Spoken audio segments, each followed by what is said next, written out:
yeah, we can definitely get started. Well, wonderful. Thank you all so much for attending today. I'm Tess Farmer. I'm the track director of the Global Studies Middle East South Asia track here at the University of Virginia.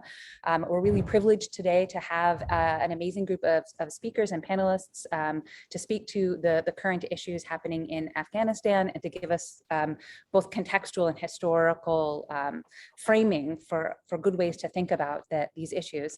I wanted to thank our sponsors. Brown College has been a primary sponsor for this event. The Institute for Humanities and Global Culture has been another primary sponsor of this. The Afghan Student Association, UNDOC UVA, UVA Global, Middle East South Asian Languages and Cultures, and the Global Studies programs have all contributed to this project. The organizers wish to acknowledge that the University of Virginia was built by enslaved laborers on Monacan tribal land and recognize that acknowledgement by itself is a small gesture and becomes meaningful only when coupled with authentic and sustained relationships and structural change. The agenda for today, after my brief notes, Dr. Zawahiri will frame the key issues for this conversation. After that, Dr. Zawahiri will ask each one of the participants a question that draws on their research, and each person will have 5 to 7 minutes to respond to that question. And then after that's completed, Dr. Zawahiri will moderate a conversation between the full panel using questions that come out of the themes that emerged during that conversation. And then the final 25 minutes will be Q&A with the audience. Just a few notes, the event is being recorded. Dr. Zawahiri will be giving brief bios of the speakers verbally, and then I will drop their extended bios in the chat. And at the end of the event, we will have information about next steps that you can take. So to introduce our organizer and moderator, Dr. Helena Zawahiri. She's an assistant professor of global studies in the security and justice track at UVA and teaches courses on global migration, immigrant-led political activism, settler colonialism, and humanitarianism. Helena received her PhD in cultural anthropology from Rice University and an MA in Near Eastern Studies from NYU and an MA in anthropology from the New School. Helena's current research project focuses on the intersection of empire and diasporic political activism in relation to the global Afghan diaspora since the War on Terror. Her previous research, around which she is currently writing a book, is an ethnographic study of the politics of race and gender within immigrant-targeted social welfare in settler colonial states, with a focus on Australia. Other research interests include the Muslim Australian women's anti-Islamophobia politics and the logics of border control and extraterritorial sovereignty in Australian offshore detention centers. Helena's research has been published in Feminist Formations, the International Feminist Journal of Politics, and the Australian Journal of Social Issues, as well as media outlets such as the Washington Post and The Conversation. Helena is also involved in an Afghan-American interdisciplinary collective called the Afghan-American Artists and Writers Association. I will now turn the event over to Dr. Zawahiri. Thank you so much, Tessa, for that wonderful and generous introduction. And good evening, everyone, to the panelists and to the attendees. Thank you all for making it out to this event on a Monday evening. We're really inspired by the turnout, both virtual and in person. I know there's a live viewing party, so thank you so much for joining. So I just want to echo Tessa's thanks to all of the departments and student-run organizations that made tonight possible. A special thanks to Tessa Farmer for working with me and creating such an inviting and collaborative space to put something like this together. I also wanted to thank Gabby Pass, who is a student in global security and justice, who helped put together the promotional material for this event. And of course, I want to thank our wonderful panelists, whom I will introduce shortly. I have a few introductory remarks, so I'll try and be as concise as possible, but I figured it would be helpful to sort of frame the terms of the conversation before we dive into it. So since mid-August 2021, which marked the fall of Kabul to the Taliban regime and the beginning of the official US withdrawal from Afghanistan, many of us in the diaspora saw yet again that Afghan voices were being left out of the media firestorm that emerged. In some ways, this had become the norm ever since I could remember. The narrative about the 20-year war was beginning to take shape and sediment into place. As historian Michel Rolfe Trio has written, that which is said to have happened was coming into formation. The anxieties many of us in the diaspora felt were not only around what would befall our friends and loved ones living in Afghanistan in this new moment of uncertainty, but also how would the story about the last 20 years be written, narrated, and cemented into the American public consciousness? Where would Afghan lives and all of their complex humanity fit within this story? In real time, we witnessed political pundits in the media, foreign policy analysts, and others talk about this moment, refracted through the frames of military strategy, humanitarianism, and presidential and electability politics. We wondered, would the story of the past 20 years be a story about a military strategy gone wrong? Or would it be a story about the human fallout of imperialism, and perhaps a story about the ongoing struggle of the people to live meaningful lives? How can we tell stories about the aftermath of what some have called the forever war in ways that exceed the imaginaries of war's sanitizing discourses and the enduring colonial narratives that paint Afghanistan and its people as ungovernable, savage, existing only as either victims or threats to the Western world? In the European, American, and Australian Academy, the study of Afghanistan and its diasporas has been carved out largely by Orientalist scholarship that has oftentimes been directly channeled toward imperial projects. There are several notable exceptions. There are scholars who have been pioneers in progressing the study of Afghanistan forward through nuanced historical and ethnographic analysis. And I think the panelists here tonight are exemplary of that. And yet, the marginalization and even erasure of Afghan voices in the telling of the country's and its diaspora's histories remains a fundamental problem. As Rolf Trio tells us, in the writing of history, power begins at the source. The erasure of Afghan voices has often been felt in terms of the absence of Afghans on public panels about the war. And when they are featured, they're usually treated as emotional vessels, people who can only talk about their experiences of suffering and loss, but not as co-intellectuals with the main experts. By having a panel of all Afghan scholars who have both a personal and intellectual connection to this place and its diasporas, we hope to reimagine what can be said about Afghanistan, to offer a humanized yet analytically rigorous engagement with these questions. Building on recent examples of public events that have primarily featured an Afghan lineup of scholars, artists, and journalists, like the recent UC Riverside event with the Middle Eastern Student Center, we hope to begin to redefine the reasons why Afghanistan and Afghan diasporic studies should matter to the Academy. And so the title of this event is called Undoing the Imperial Imagination. This title is an invitation to all of us to think about the unfolding political, economic, and displacement crises in Afghanistan through the lens of empire. To undo the imperial imagination is not only to hold US empire accountable for its violence, but it's also a move to critically analyze what common sense logics undergird the very questions we have come to ask as scholars, students, and advocates when it comes to Afghanistan. And as historian Nivi Manchanda writes, how can we understand the imperial reproduction of Afghanistan as a discursive regime? And so to begin to undo the imperial imagination is to understand how knowledge and power work in producing Afghanistan as a site where colonial modes of conquest can test their limits and abandon the damage that they have brought. And so while many public conversations on Afghanistan in the last few months have taken a historical perspective, the question of empire has been conspicuously absent. And when it has been evoked, it's usually through the trope of Afghanistan as the graveyard of empires, a phraseology that has been resuscitated whenever an occupation has formally come to an end, giving the false impression that one, the empire's workings have actually ceased, the false impression that they've actually ceased, and two, that what is left in its wake is a society stripped of life. In other words, Afghans as conscious human beings no longer exist, once the empire has left. And so what is this power relation in which empire is depicted as giving life to a society? And in the context of the diaspora, what does empire do to a community's sense of identity and the kinds of futures they can imagine for themselves and their communities back home?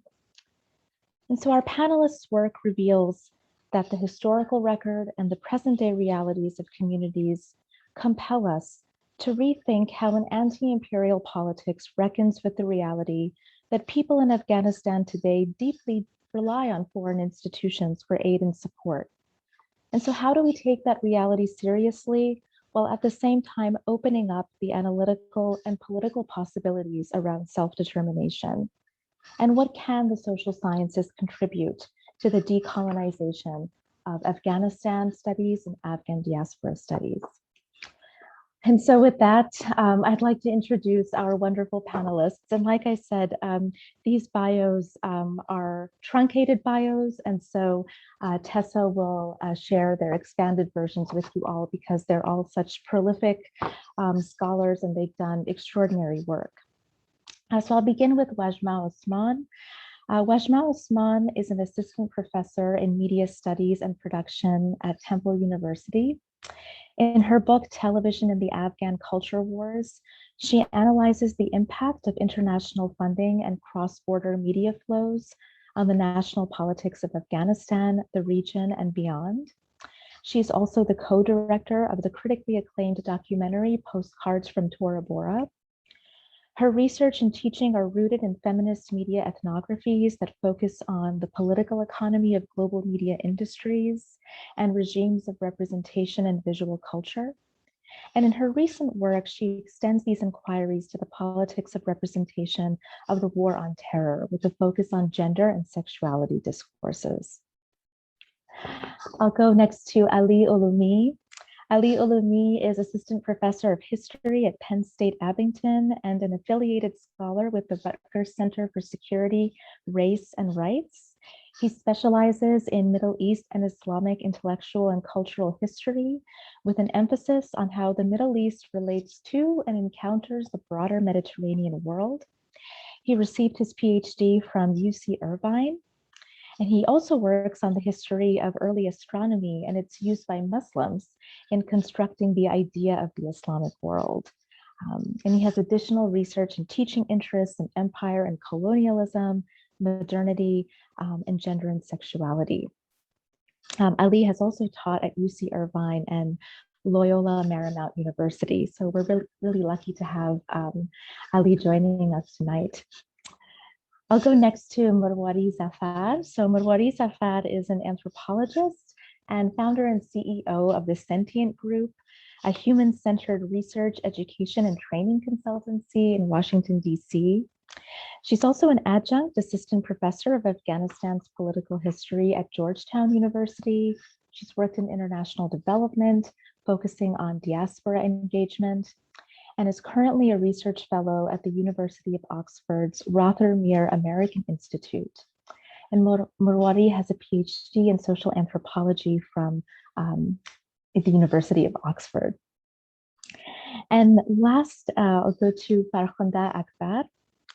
So Farkhunda Akbar joins us from Melbourne, Australia tonight. So we're so grateful that she was able to make it. She's just completed her PhD at Australian National University. Her research focuses, yes, congratulations. Her research focuses on diplomatic actors and peace settlements with non-state armed actors. And she does comparative work, looking at cases of the Taliban in Afghanistan in comparison with the Khmer Rouge in Cambodia. She obtained her bachelor's and master's in international relations from the University of Melbourne and an advanced master's in diplomacy from ANU. Farkhunda also has experience with Afghanistan's Independent Directorate of Local Governance and the Afghanistan Independent Human Rights Commission in Kabul and the UN as well in New York. So again, we're so grateful and happy and inspired that you could all join us tonight. So I'd like to begin with questions for each of our panelists, just based on your areas of expertise. And I think doing so can kind of collectively give us a more robust analytics and language around empire and contemporary Afghanistan. And then we can kind of pivot to more general questions and then questions from the audience. So attendees, if you want to pose questions, please feel free to type in the Q&A box rather than the chat box. So Q&A box for questions. So I'll start with Ali John. So Ali, you've written extensively on how imperial geopolitics and proxy wars have played a role in shaping the systems of governance that have operated in Afghanistan since the late 19th and early 20th centuries, with the first British invasion in 1839. So what are some key moments that you think we should take stock of if we are to understand the current regime and recent events as part of a history of the present? So I'll let you dive in. Thank you for that fantastic question. Let me just take a moment to thank you, Dr.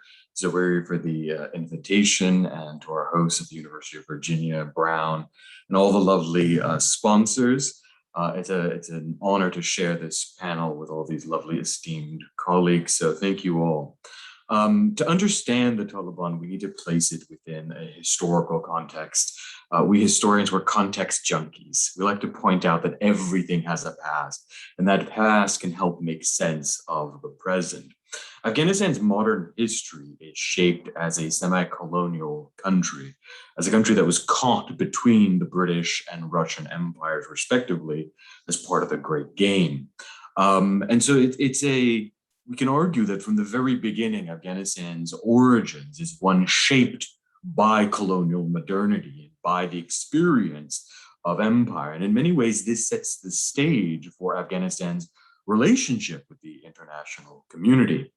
Ostensibly under the guise of modernizing economic reforms, the British established a system of over-reliance on foreign aid. And this isn't unique to Afghanistan. The British do this in India as well at the time.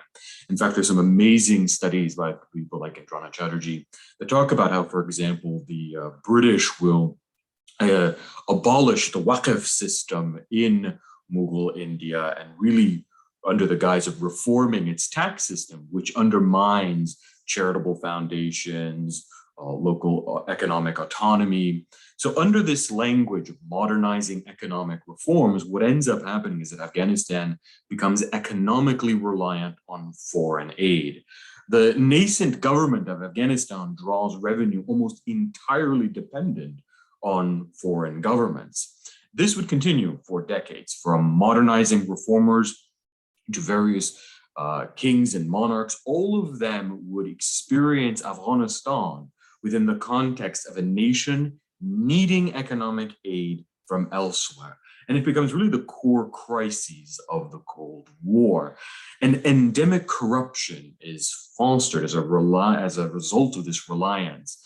We often hear the language of Afghanistan being uniquely ungovernable, or a country that is full of corruption. But the reality is that that is a corruption that has been produced by colonial powers, that has been produced by imperial meddling, that has been shaped by the experience of first the Great Game and then the Cold War. So this isn't something that is characteristic of Afghanistan or part of Afghan culture, but rather a result of this imperial history. Now, the United States and the Soviet Union during the Cold War will both leverage this precarious situation to the benefit of their respective ideologies. And so it's not that Afghanistan is uniquely corrupt, it's that corruption is fostered by these foreign powers and then leveraged for their particular imperial interests. Without this reliance on foreign aid and this endemic economic corruption, it's likely that the sour revolution of the 1970s would never have happened. In fact, the language of the Sour Revolution, the Marxist revolution that overthrows the president at the time, Daoud Khan, explicitly aims to address this economic crisis, to build an economy that works for all Afghans, to address this ongoing system of government corruption. Now, if this sounds familiar, it's because, as Mark Twain says, to paraphrase him, history may not repeat itself, but it oft rhymes.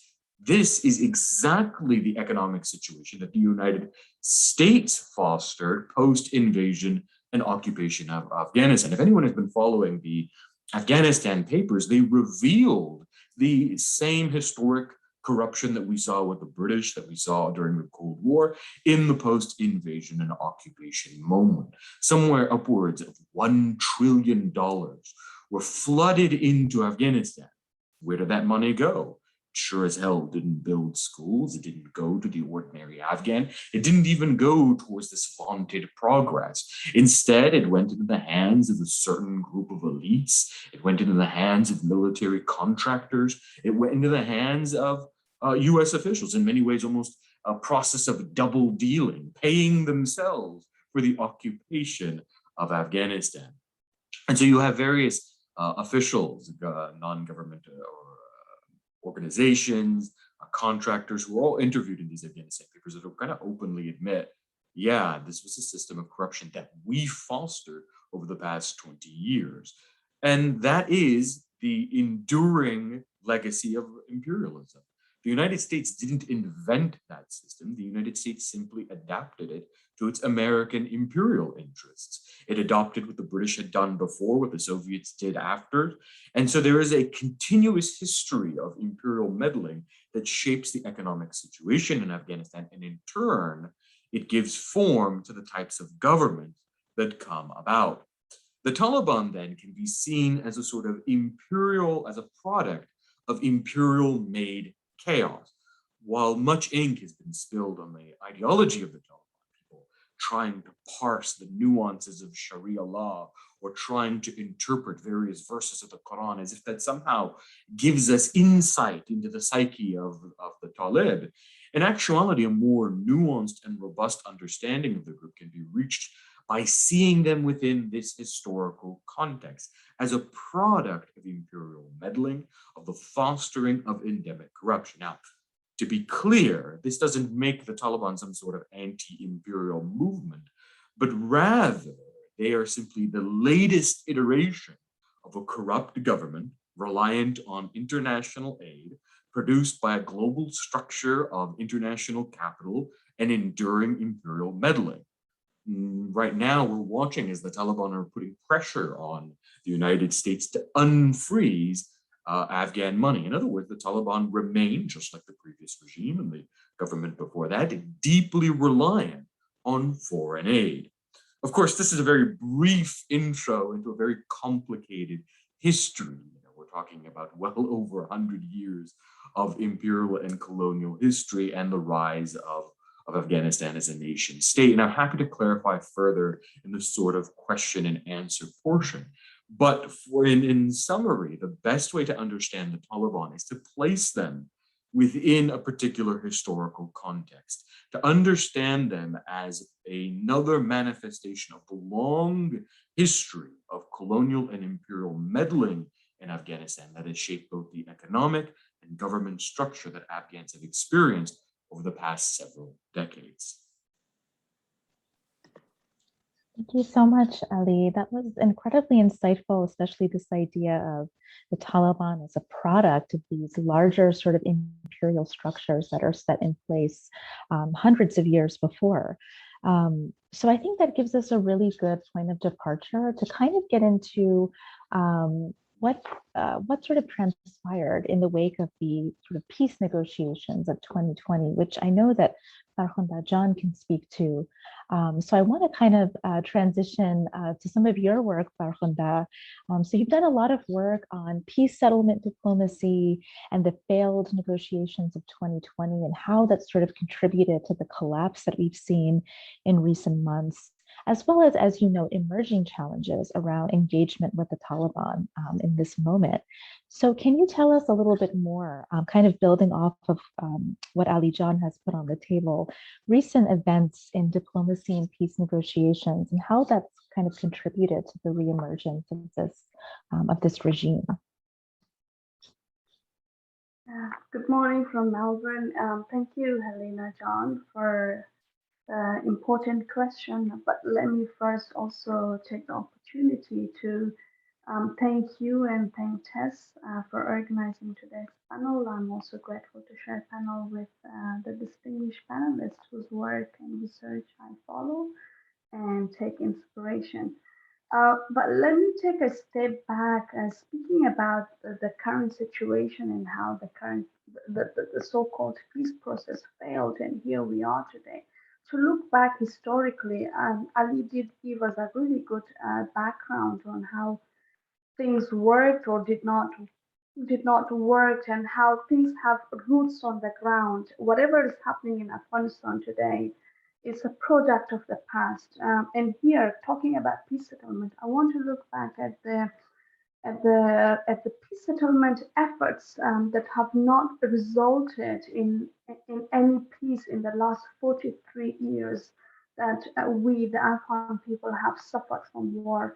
Um, and here, I think it's mainly the 1988 Geneva Accord that provides us and shares a lot of provides information and shares a lot of resemblance with what's happening in Afghanistan today and the failures of this so-called peace settlement that give us those substance that history is unfortunately, if not repeating, but what Alice said is resembling.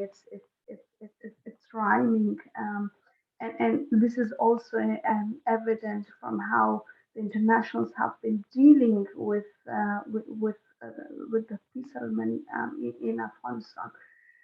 To look back in the 1988 Geneva Accord, this is when the Soviets were in Afghanistan, and then they decided to draw militarily from Afghanistan after their failures and the pursuit negotiation with the US and Pakistan to sign an agreement and also non-intervention in the issues or the withdrawal from Afghanistan. There were some, I think, about 12 rounds of talks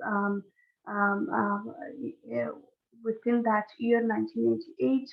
And then it was on 14th of April that the 14th of April 1988 that the Geneva Accords were signed between Afghanistan and Pakistan and the US and the Soviet Union. The two so-called superpowers were then the guarantors, and the UN was the facilitator.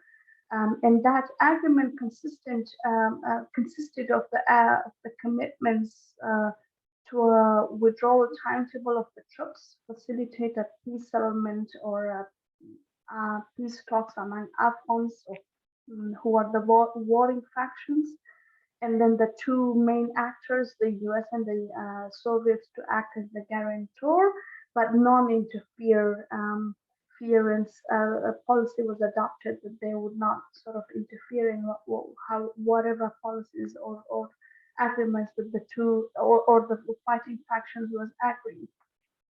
At the national level, of course, the party of the People's Democratic Party of Afghanistan's regime was in place still in Kabul, and Dr. Najib was coming up with some internal changes to widen his political base and gain some local legitimacy, and so that way he could negotiate with the Afghan factions, which was the Mujahideen, as an Afghan knows, not as a puppet of the US.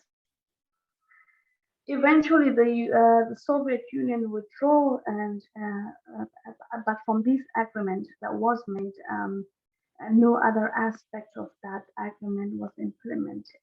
And the Mujahideen who were excluded in the initial negotiation that were taking place between the US and the Soviets and Pakistan and the Afghan government, the Mujahideen faction, they did not accept the outcome of the agreement. They played along, but they did not accept it at the end. And that's also the reason that they did not sort of abide or commit themselves to the changes that Dr. Najib was bringing to his governments and introducing his national reconciliation policy to negotiate with Mujahideen, broaden his cabinet and bring in all the factions. And all of this is because that the Mujahideen was, um, they had a sense that Soviets were withdrawing. They had a high morale on the ground, on the battlefield, and that they would come up on top anyway. And there was no reason for them at that point being excluded from the negotiation to commit to any of those very small steps that were brought in, such as come and like join the Najibullah's government or commit to any parts of the Geneva Accord. And I think we know the rest of the history. Some of us might be migrants or refugees from that era as well. As a result, the civil war broke out.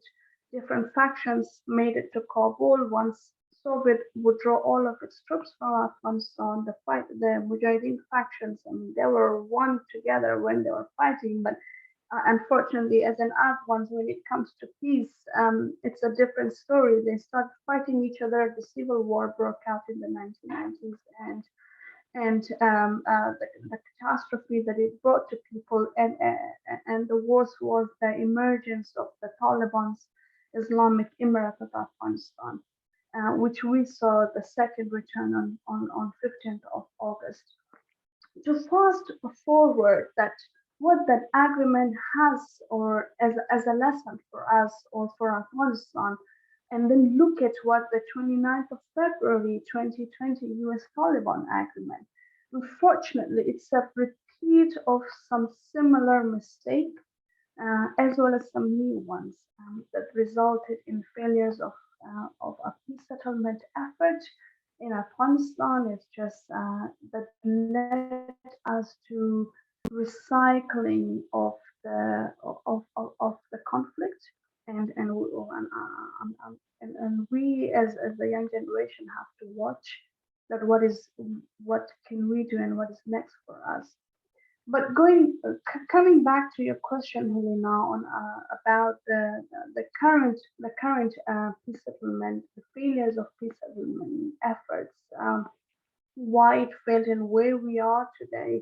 I think there have been talks about talking to the Taliban and attempts of reconciliation with them for almost a decade. Once the international community and the Afghan forces realized that we are at a stalemate, we have to the conflict in Afghanistan have to be settled politically. It cannot be won on the battlefield. There have been many attempts. There was track 2 diplomacy, track 3 diplomacy. There was different groups, different actors involved. But it was only during the US-Taliban agreement or US-Taliban negotiations began in, I think it was in October 2018, that the precondition of the Taliban were met, which meant that the Afghan government had to be excluded from these talks. And this is when the Trump administration was in power in Washington, and they did give concession to the Taliban to exclude the Afghan government and negotiate with the Taliban only, which the 2020 deal revealed to us, that the 29th of February deal revealed to us that it was a withdrawal deal. It was not a peace settlement deal, which meant that it had to be comprehensive. It had to include or address the entire problems and challenges that Afghanistan is facing and how they would bring the parties together. But that 29th of February deal, I think the time does not allow me to go into detail about how rotten and rogue it was, but to tell you that that deal demoralized the Afghan security forces, the Afghan people, and the Afghan government. First, because it excluded them.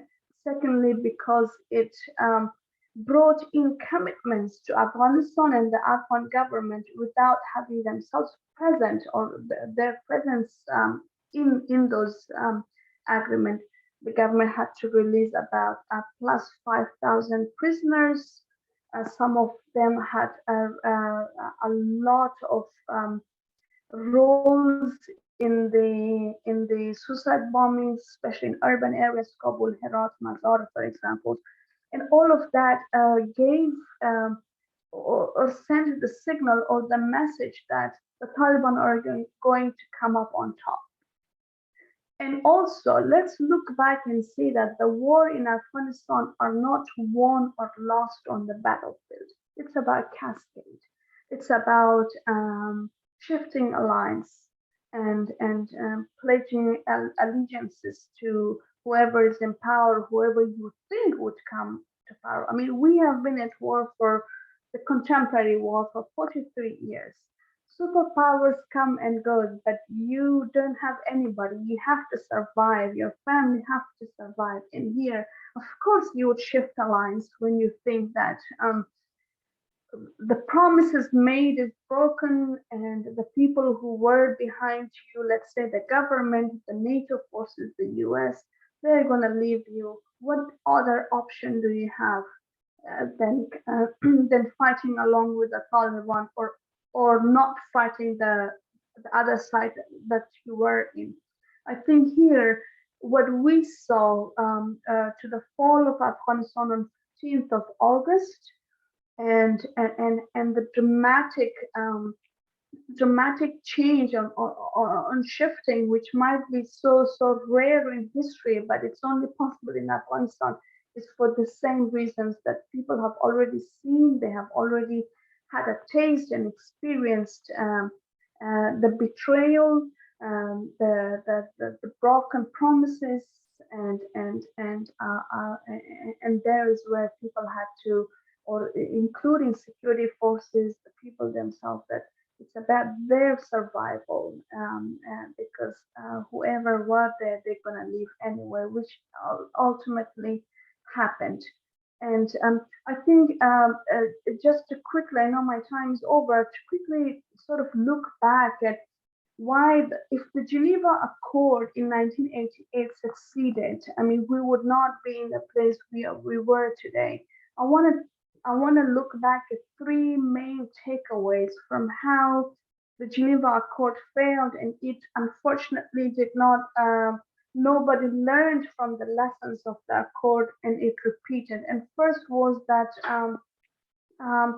the main actor of the conflict in both agreements were not included. The Mujahideen were not included in the accord, in the Geneva Accord, and then the Afghan government were not included in the US-Taliban agreement. I do not buy the argument that, well, it was a US-Taliban thing and the Afghan government had not had to do anything with it. It would start later. You have, the peace settlement does not work that way. Those who are familiar with the literature, with the history of it, would know that. And secondly, it was the fact that none of the parties, let's say the Mujahideen in the 1980s and then the Taliban in 2021, were not ripe enough for resolution. The main source of the conflict was not addressed, and they were, both Mujahideen and Taliban have a sanctuary in Pakistan. And those people or scholars who work on non-state armed actors and the role of the sanctuaries know that a sanctuary endures an insurgency. When the international community did not address the Taliban's insurgency and their sanctuary in Pakistan, as a result, they were endured, they were remobilized, they were healed, and they came and they started fighting. They did not feel that negotiating a peace settlement was the only option for them. And they thought that they always have a plan B, which is a military takeover, which eventually they did. And that's one of the lessons. Mujahideen felt the same thing in the 1980s. They thought they had support from different countries in the Gulf region, Pakistan, and they continued fighting just to blow away the Dr. Najib's regime. And thirdly, it's about the international community. The conflict in Afghanistan is multidimensional. It's local, of course, but it's more regional, it's international, And here we need a consensus about okay, war everybody fights, but what is the meaning of peace? There has to be a consensus on the bare minimum about the definition of peace and what do we want. Dr. Khalilzad was appointed as an envoy and he was in the region, he was in Afghanistan talking to the Taliban to sort of bring up that balance. But unfortunately, that was not enough. And there was absolutely no consensus about peace in Afghanistan once the US under Trump's regime decided to withdraw from Afghanistan. It started in October 2018 and brought those sort of very different ends of the actors within the region international community about one baseline that we all want peace in Afghanistan, and that's what it means. That was not achieved. That bare minimum was not achieved. Iran thought that okay, with a powerful Taliban in Kabul, in Kabul, we would be able to push away the US, Pakistan the same, and China, and then we had other actors, and there was not enough enhancement of diplomacy to bring all actors together in that baseline. Peace settlements are a very difficult project. I mean, more than half of them always failed. I mean, looking back at the history of peace settlement with non-state armed actor, they failed. Why? Because it's complex, it's different. You have to have regional, international actors to come to a consensus. And unfortunately, our geography, where we are located in the region, internationally, the interests that are there in Afghanistan, that bare minimum have not been achieved. And here we are today. We are just in 2021 witnessing a catastrophe that unfortunately the Afghan people, especially the young generation, is paying the price. I'm sorry if I have gone over my time, but Thank happy you. to explore more on the Q&A. Thank you so much, Farkhanda. No, I think all of your points were really, really important, and this distinction between peace settlement versus withdrawal and how to come up with an affirmative definition of peace is a really critical component of this. And I appreciate how you also are sort of asking us to look back to the era of the Mujahideen too, at that more recent history, and see how that figures into the machinations around the recent peace negotiations. So thank you for that insight. I want to pivot a little bit topically, but I'm sure similar questions and themes will come up.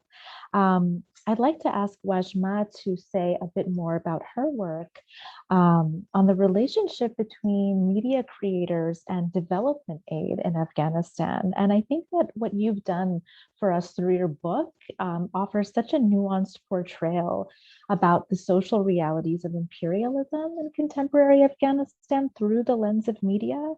And I would just love to hear more, I think we all would, about how Afghanistan's position at the crossroads of multiple media landscapes, regionally, South Asia, Central Asia, and the West as well, has shaped the kinds of media projects that development organizations have been working on alongside Afghan media creators over the past 20 years. And then more directly related to this panel, how does the imperial gaze function in these projects? Right? You've written so much about this, so I know if we can keep it to 5 minutes, that would be great, but I also realize I'm asking you a very big question, but anything you'd like to offer us would be great. Thank you, Khalid Najan, for first of all, the thoughtful and insightful framing at the start, and also to you and Tessa, thank you for, and also UVA for bringing us together for this important conversation. I'm excited also to be on this panel with this new generation of scholars who are doing cutting edge research, and also hope that we're all part of the decolonial turn in Afghanistan studies, as much as that's aspirational at this point. But I'll try to answer your question and keep it succinct so we leave plenty of time for Q&A. In my book, Television and the Afghan Culture Wars, I demonstrate how the international community's interventions in Afghanistan have resulted in imperialism as well as yielding positive development projects, along with some problematic and misguided ones. The good development projects I categorize as those that are participatory, collaborative, and grounds up. The misguided ones include some women's rights projects, as well as opium crisis management. And these tend to be top-down and heavy-handed or naive. They tend to blame individuals instead of larger structures of war, corruption, and poverty. SIGAR, which is the Office of the Special Inspector General for Afghanistan Reconstruction, and it was mandated in 2008 by the US Congress to provide oversight of US construction expenditures, has exposed numerous cases of fraud and misappropriation of monies as well, something that Ali John's talk also alluded to. In the media sector, where I focused most of my ethnographic research on, prior to the Taliban takeover, Afghanistan experienced a surge in new media institutions and outlets. This produced or resulted in a robust and vibrant public sphere, hundreds of free broadcast television and radio stations, a fledgling internet infrastructure, and mobile telephone companies were set up. Most of the funding for this rapid media proliferation came from the international donor community, including the neighboring countries and Western nations. Having poured millions of dollars in media in the Middle East, the US and other donor nations certainly wanted to generate content and ideology that favored them and influenced people in favorable ways towards them. However, local producers were mostly able to assert their own creative and political agendas. This is not to say that there were not egregious cases of media censorship and cultural imperialism. There were. Most US-funded Afghan television stations were incentivized to portray the US war in Afghanistan in a positive light. However, I believe it is important to distinguish between the malevolent and the better development projects, because it is in these spaces and gaps that the agency and freedom to deviate from the prescribed script and message can manifest and thrive. In the book, as you pointed out, I introduced my two concepts of the imperial gaze and the development gaze in order to understand the complexities of this merger between development and imperialism. Indeed, they are two sides of the same coin, and imperialist agendas undermine the altruism of development projects, including nation building. But as I said before, I also highlight the importance of differentiating between the two. The danger with the imperial gaze is also that it has merged the scientific method, including incorporating the service of researchers and academic scholars, with governance. This coupling renders weaker nations like Afghanistan as a blank canvas devoid of any history or culture. You know, this also points back to colonial and Orientalist imageries of countries like Afghanistan. Thus, giving godlike power to technocrats who, with a wave of their wand, can have entirely remade, transformed, and slashed and burned countries. According to Achille Membe, destroying infrastructure is a key aspect of rebuilding, as is building parallel but different structures for the elite and the rest of the population. something that once again leads to corruption, which was partially responsible for the rapid takeover of the Taliban. Today, the US wields incredible power over all facets of Afghan life, including death, culture, and geopolitics. And I would argue this is still the case. And they are in a position to pressure the Taliban into hopefully some type of negotiations, such as the ones that Farkhanda Jan illuminated in her presentation. However, Afghanistan's asymmetrical positionality is not simply one of unilateral subjugation, even though historically we've often been in a colony position to colonial powers. Rather, Afghans see themselves as neither victims or free agents, but as negotiators, diplomats, and hagglers who have always had to make tough compromises in order to maintain a shaky sovereignty. And this is true of the media makers I interviewed too. So I'll end here. Thank you, Rajma, for that. I think your work, and hopefully we'll talk more about it in a few minutes in the Q&A, but I think your work offers such a nuanced ethnographic understanding of how imperial and development interests coexist with sort of the struggle for self-determination and identity making on the ground. And it, like you said, it really blurs this dichotomy of, you know, oppressed, oppressor, subjugator, subjugated in ways that are really, really important to think about. So thank you for that overview. I want to pivot now to Morwari John's work. Thank you for being so patient, Morwari. We really appreciate it. So your work actually looks at the Afghan American diaspora, and specifically the role of Afghan Americans in American counterinsurgency efforts and reconstruction. And I think one of the most interesting things about your work that's been very inspiring for my own work actually is how communities get pinpointed as cultural experts in times of war. And specifically, we mean here the global war on terror. And so I'm really interested, and I think we all are, in understanding how the Afghan diaspora in the US has come to matter to the US state in new ways in the wake of 9/11, and how this has complicated the effects of their own self-conception as Afghan Americans. There are really interesting ways that diasporas benefit from empire, if that makes sense, because they come to matter to the state in new ways.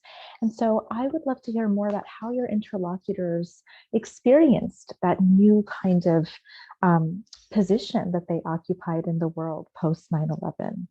If you could speak to that. Of course, I'm the timer right now. Great. Well, thank you again so much for the opportunity, and it's so wonderful to meet everyone and see some of you again. So I started looking at the transition that happened when the diaspora was engaged. So initially, when 9/11 happened, many of my peers within the Afghan American community began to see it as an occupation, and they started, in some cases, started to have a very strong reaction towards that occupation. And much of it manifested in not necessarily a reinvention of tradition, but a re-embrace of Islam and Afghan nationalism. To the extent that some of the younger generation of Afghans, much younger than I were, began to stop drinking alcohol or taking on certain dress codes that were more consistent with what they perceived to be traditional Afghan or traditional Muslims in Afghanistan, having never stepped foot in Afghanistan at all, having grown up in LA or Fremont or Northern Virginia. And so this aspect of Afghan culture, even at that time, became very performative in a way.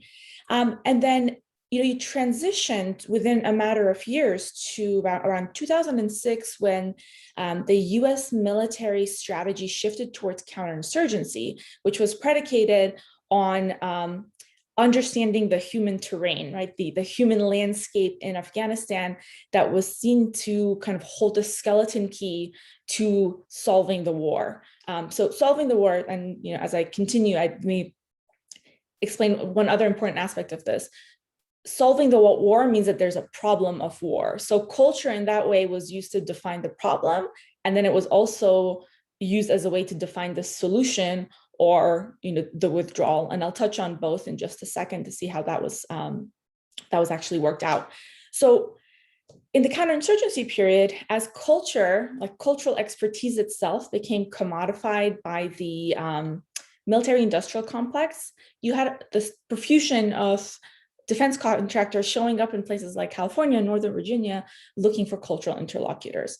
What this meant was that for the folks that had this high level of performative Afghan identity, they became front and center of this, this new theater of operations that started to pop up all over America, and mostly, and quite literally, actually, in military bases as theaters where role players would enact what it would be like to be in Afghanistan and to be engaging, a tribal elder or a village elder in, stability operations, negotiations, things like that.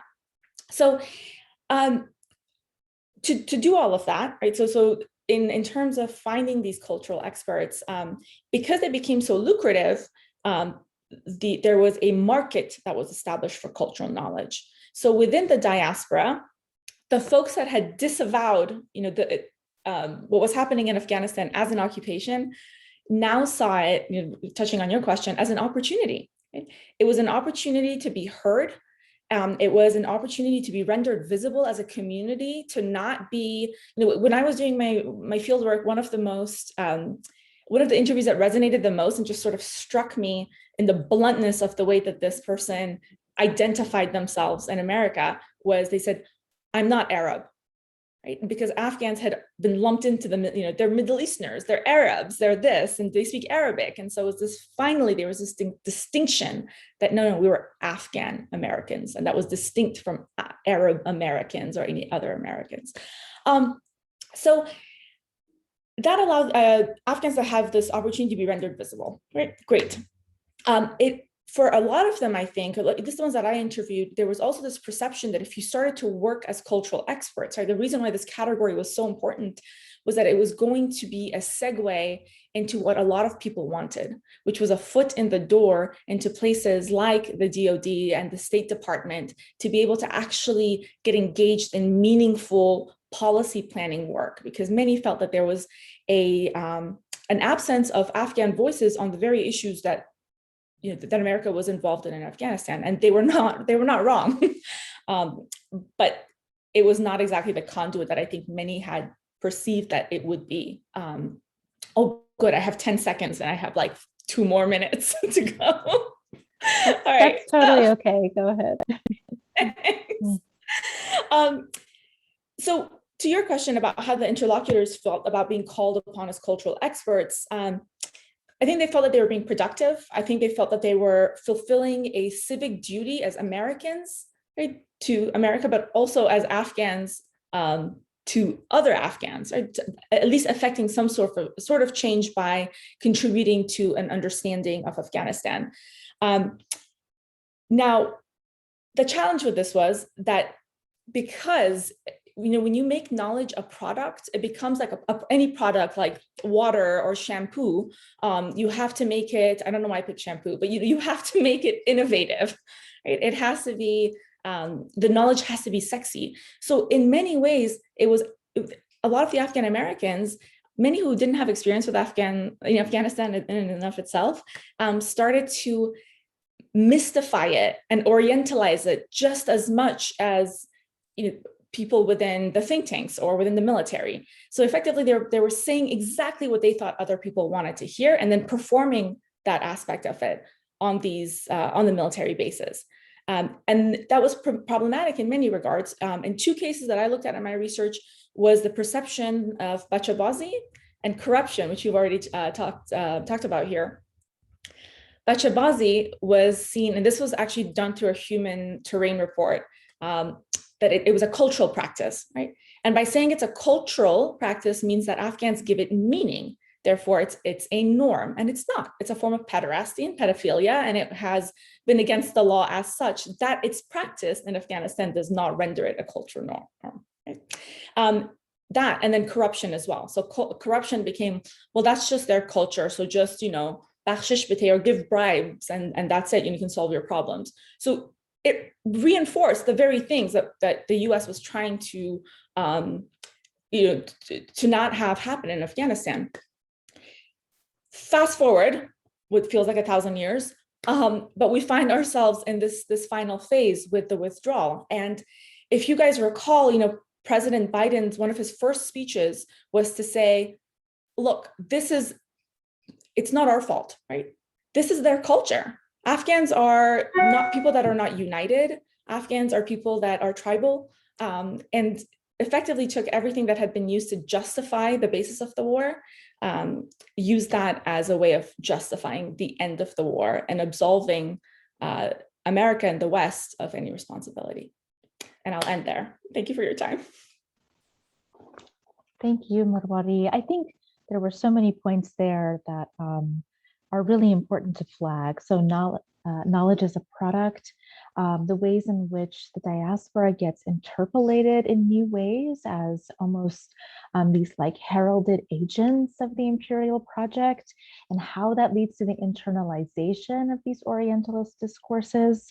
And then what you said about, the ways in which Afghanistan becomes rendered sort of its own cultural entity kind of goes back to what Nivi Manchanda has talked about, of Afghanistan in and of itself gets produced as a discursive reality. And so that's why I think what you all are saying is so powerful, because we can now redefine this discursive reality through grounded empirical work, right? And how do we redefine that? So I think what you said was really powerful. So before we kind of dive into to the Q&A, I wanted to just quickly circle back just to give people the chance to talk a little bit in general terms about some common misconceptions, narratives, or tropes, whether they be in academic scholarship or within mainstream media or public discourse, that you see your work trying to address more broadly. And I think that'll be a good segue into our Q&A. I wanted to ask if maybe Ali John could start us off, and if you each could take 2 minutes to try and speak to that, and then we have some questions coming in. That would be really great. Yeah, thank you. I think this is a really interesting question. What are some misconceptions and narratives and tropes? There's a sort of surreal component to this, because as many of us can probably attest to, as probably a shared experiences, I was shaped by the war in Afghanistan. My career trajectory was shaped by the war in Afghanistan. I found myself cast to the role of educator while in middle school, correcting teachers, saying it's not Afghanistanian, it's Afghan. It's not a Stone Age culture, it's diverse. That we've had poetry, we've had art. You find yourself cast in the role of educator as a child, and now I'm a professor in college, once more called upon to educate and to kind of push back on these narratives. I think it's simple to talk about the misconceptions and stereotypes about Afghans. And I think that's been talked about ad nauseum, sort of the game of correction, right? The stereotypes. What I'm more interested in here is the way that we talk about Afghanistan, the framings that are often used that can perpetuate those misconceptions. So one of those is the role of empire, first and foremost, right? The questions we often get is, where did the US go wrong? What mistakes did the US make in the withdrawal? What errors? What can we learn from history? Oh, the United States repeated the mistakes of the past. None of that is true. Empires can blunder from time to time, but empires don't make mistakes. That's the crucial part that we try to need to push back on, right? The empire didn't make a mistake. The US's withdrawal was not a mistake. The US's handling of the withdrawal was not a mistake. It was the values of empire laid bare. Of course, Afghan lives didn't matter. Of course, ordinary Afghans didn't matter. I'm thinking here very explicitly, you couldn't find a more horrific and perfect example than the US absolving itself of the drone strike in Kabul. We investigated the drone strike, which ended up killing a bunch of civilians and aid workers and children, and we discovered that we weren't wrong, that we didn't make a mistake. This is fascinating. The serial killer absolving themselves of murder, right? They investigated themselves, determined that no error was made. Now, it almost sounds freaking Orwellian, if we're being honest, right? It's just surreal to hear that language of absolving yourself of drone strikes. But it's actually immensely revealing because the empire doesn't make mistakes. It wasn't a mistake to drop that drone. It wasn't a mistake to kill those civilians. The only error was that they were called out on it. That was the only blunder. And so this is one way in which we can push back on it. And I think disciplinary, when we're talking about the discipline of history, this is where history is very useful. History is an interrogation of power, an interrogation of narratives, right? What story we tell about ourselves. History writing, we can argue, is an exercise of power. As my advisor, Mark Levine, who's a famous Foucauldian scholar, argues, knowledge is not power. Power is knowledge. That is the ability to determine what story is going to be told. In other words, history is a determination of who can speak. To channel Trio again, as you did, Halina John, there is no voiceless people, only the silenced. What story will be told about the US withdrawal? There was an error in a drone strike. That's the narrative. And that's the things we need to push back on, where I think history can be quite useful by going, that wasn't an error, that was an exercise in empire. And only through the critique of empire can we start to dismantle and deconstruct those narratives. Well, that was so beautifully said. Thank you. Thank you for that, Ali. I mean, that was really beautiful. Empire by design on some level. And even if it was a technical or military mistake, right, retroactively, it becomes kind of absorbed into the discourse that the imperial power wants to promote, and the narrative it wants to promote about itself. So I think that was really powerful. Wajma, did you want to jump in on this really quick? Yeah, I can just briefly add to that. And I think in all of our work, all 5 of us here on the panel, we interrogate dominant narratives, and in particular, imperial discourse, which oftentimes is the narrative that then becomes the narrative that's circulated.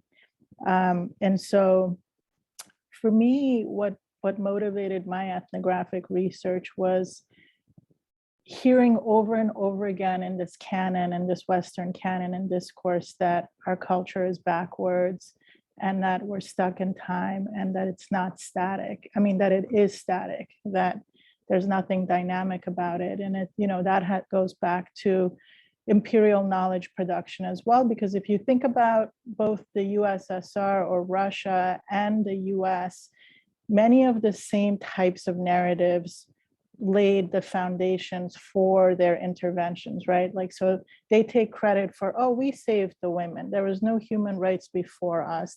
These tribal people were killing one another, and also extremely repressive with women's rights. There was no movements. We came into power, and then now they have a more pluralistic and diverse sense of human rights as well as women's rights. And you see this over and over again. And so, what I wanted to show with my research in Afghanistan was to show not only historically, but in the last 20 years, there's an incredible movement for reform, for peace, for human rights, and of course, as people have pointed out, art, culture, poetry, and those things are separate from the empires.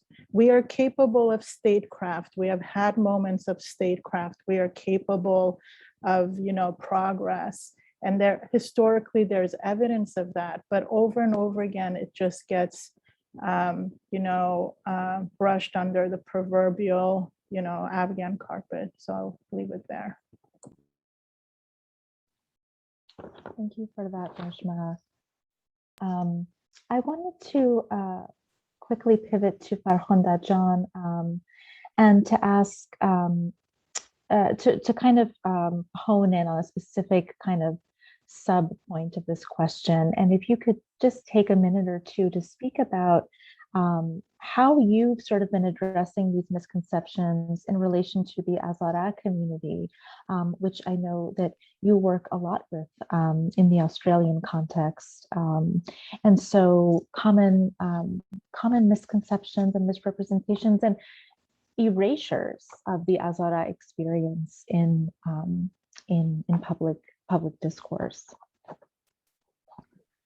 Thank you, Helena John, for this important question. I mean, this is the question that does not make it to a lot of the panels, but here we're speaking about the experience of some 20% of the population in Afghanistan.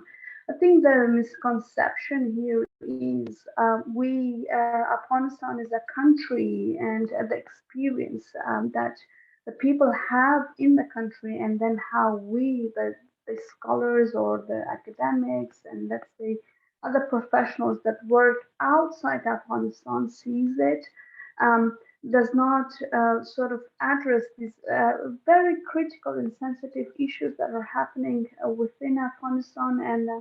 And it's unfortunate to say that there has been a lot of negligence and a lot of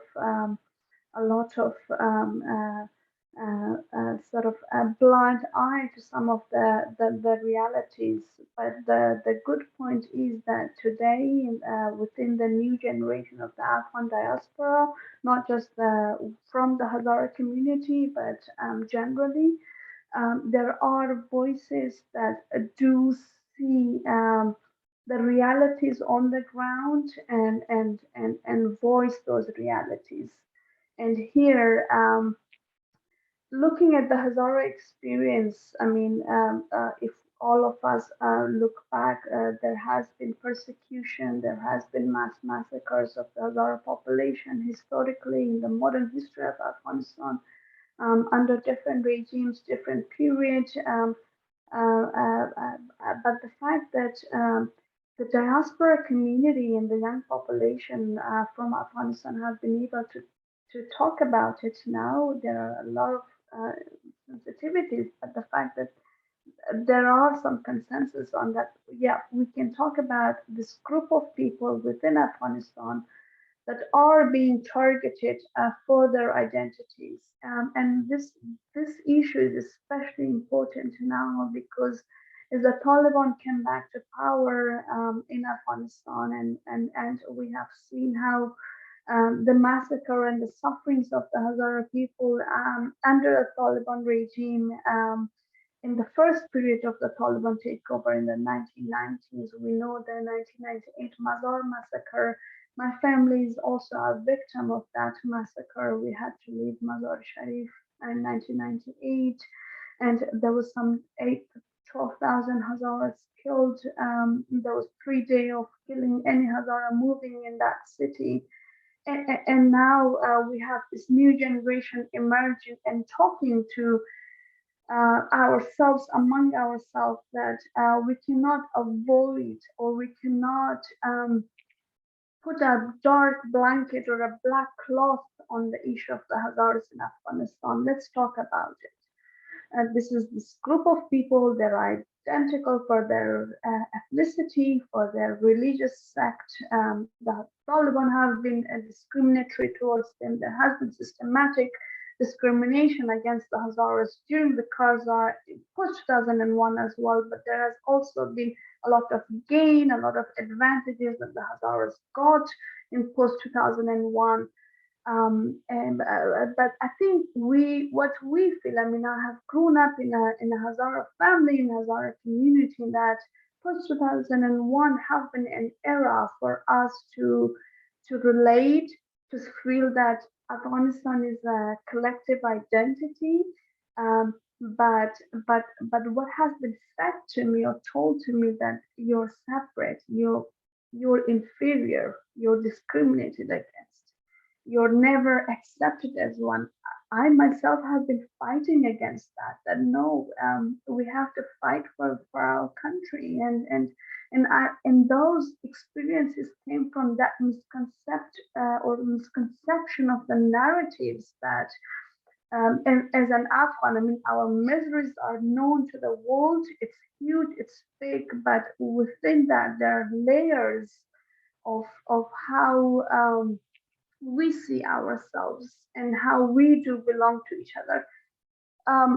Time is short. I have to cut myself, but talking about advocacy and about right now, I'm really grateful to see that, especially in the last 6 months to 1 year, I see a lot of sympathies and empathy from the large Afghan community about the plight of the Hazara cause.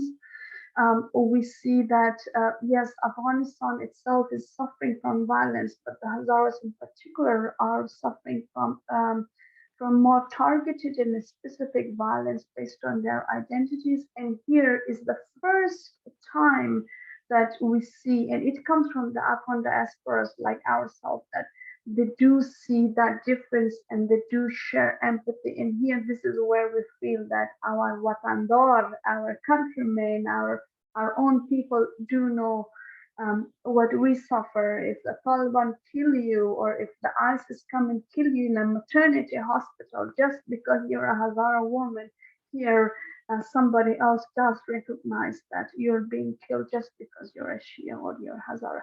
That recognition is important, and before that did not exist. And unfortunately, the counter narrative is that when the Hazara activists or come and call those differences of attacks on us, or call for that, hey, Dashtabakchi in Kabul, west of Kabul is being bombarded, attacked weekly basis just because of our identity. We're being told that it's because we want to bring division, we are being segregated, or we are trying to sort of divide that collective narrative, which is wrong, I think. And this is where we feel our difference, and it brings that really big gap in our work for Afghanistan. I think here I want to make the point that the diaspora, the Afghan diaspora generation, can play a massive role to understand, having a distance from Afghanistan, to really understand the narrative, the misconception of narratives in Afghanistan about one another, and just look at each of us as humans, and have an empathy and sympathy, and here's where we can build our bridge. We have started in Australia, and I'm really happy and honored for what we have achieved here in our collective activism, our collective works here to understand, to advocate. At the end of the day, peaceful Afghanistan, it's for everyone. It's not just for the Hazaras. Thank you, Farhunda Jan. There's a wonderful question, which I'll circle back to in a little bit, about Pashtun supremacy, which I think speaks to a lot of the themes you brought up. But I want to just quickly, I think what I'll do is maybe I'll just pivot to some questions, because one of the first questions we have is for you, Morwari. So I'm wondering if maybe you could fuse some of what you were going to say about dominant misconceptions alongside your reply to this question, if you are amenable to that. Of course.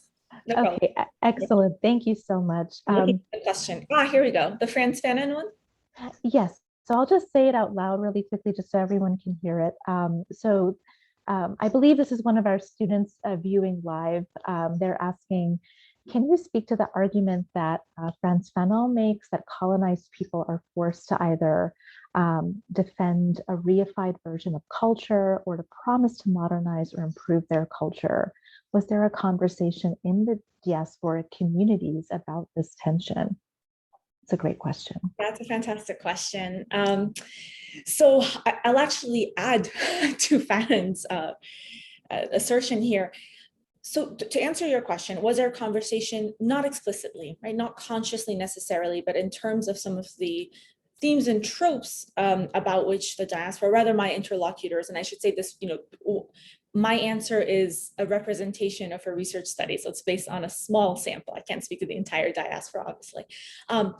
But yeah, so the argument that Frantz Fanon makes that colonized people are forced to either defend this or reify this version of their culture or make promises to improve it. Absolutely, I would take that even further and say that they are compelled to then reproduce that reified version, not just defend it. And that has been the challenge that I saw, in the sense that it created also contentions within the Afghan diaspora as well, because some people contested these versions that had come up and said, well, this has nothing to do with Afghan culture. Right? This is not it may be a social practice, not a cultural norm, and started to distance themselves. And so this rift began within the diaspora in terms of what the identity of Afghanistan and Afghans were, both in terms of Afghan American and Afghans in Afghanistan. So that, I hope, answers your question, is that yes, he's quite right. You see that polarity happening, but it's also reproduced, and it continues to be reproduced even in terms of kind of moving forward and looking at refugee resettlement. You see the same patterns emerging. And in terms of the tropes and the misconceptions, yeah, I mean, perhaps I would address one trope and then something that I would call a blind spot. So it's not necessarily a trope or a theme, but it relates to some of the points that you guys have brought up. And it's the sense that, at least in my experience in teaching Afghanistan's political history in the US, it often seems that the discourse around Afghanistan's history starts at the Soviet invasion. It's almost like everything that happened before that didn't happen. And that's a challenge as it relates to this second misconception or trope that emerges, which you guys talked about right at the beginning. I think, Helen, you brought it up, is this concept of emotional vessels, right? And this is particular to Afghan women. And I can even say anecdotally, in my experience, I've had it. Sometimes I'm not seen as emotional enough of a vessel, so I'm discredited in terms of my discussion on Afghanistan, because I may present, I've studied security and migration. So I can't speak to security in the same way, or I'm not expected to speak about security in the same way that somebody else who's non-Afghan might. They'll be given much more credibility. Whereas if I, throw myself down and flop about and, cry my eyes out about being Afghan and what I have lost and what I have seen, which I want to sometimes, but that narrative is seen as much more authentic, right? So it really brings into question that these themes of these tropes and misconceptions have reshaped this question of, what's authenticity, right? What is Afghan culture? What is Afghan identity? Thank you, Morwari. I think that was a brilliant answer and a great way to kind of fuse, the conflicts, these sort of demands about the political scripts that we have to inhabit, as sort of people who are being interpolated as knowledge producers in this new kind of knowledge economy that's emerged post 9/11. So I'm going to take some more of the questions here in the chat. And so there's some really interesting ones. Maybe Wajma, if you wanted to respond to this one, and Ali, if you also wanted to chime in, you're more than welcome to. So somebody asks, what do we think of the celebration of U.S. military veterans working to get previous interpreters out of the country? And I think that's a compelling question because of a point Ali raised before about the ways in which these imperial discourses get rebranded as we could have done it better, or we made some mistakes. So there's a kind of redemptive component to these narratives as well. So I'm wondering, Wajma, if you wanted to start off, and Ali, if you wanted to chime in, that would be great too. Sure. I mean, Helena, here I'll cite the article that you and I co-wrote on the United States of Al, which is the first representation of an Afghan in a mainstream US network. And I think that I think getting people out and evacuating people from Afghanistan once the Taliban took over is commendable, and something that needed to happen. And everybody was not able to get out. But I think the argument that you and I, along with our other co-author, was making is that why are we focusing on only, I mean, of course, the answer is obvious. Why are we only focusing on getting interpreters and people who directly worked with the US military out? And of course, that has to do with empire, but the point of advocacy we were trying to make is that in the last 20 years before the Taliban takeover, with the influx of international development aid, there was many people who risked their lives on a daily basis.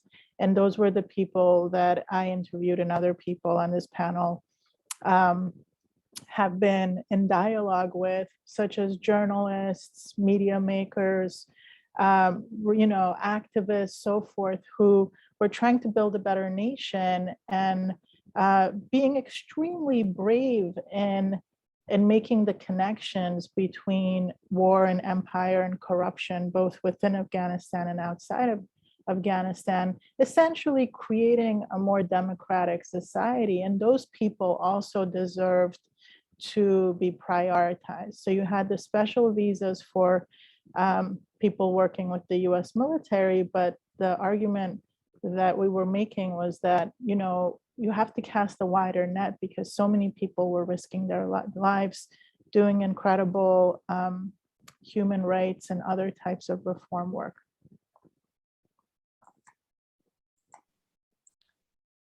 Yeah, I think that's a really great start to that question. Ali, did you want to?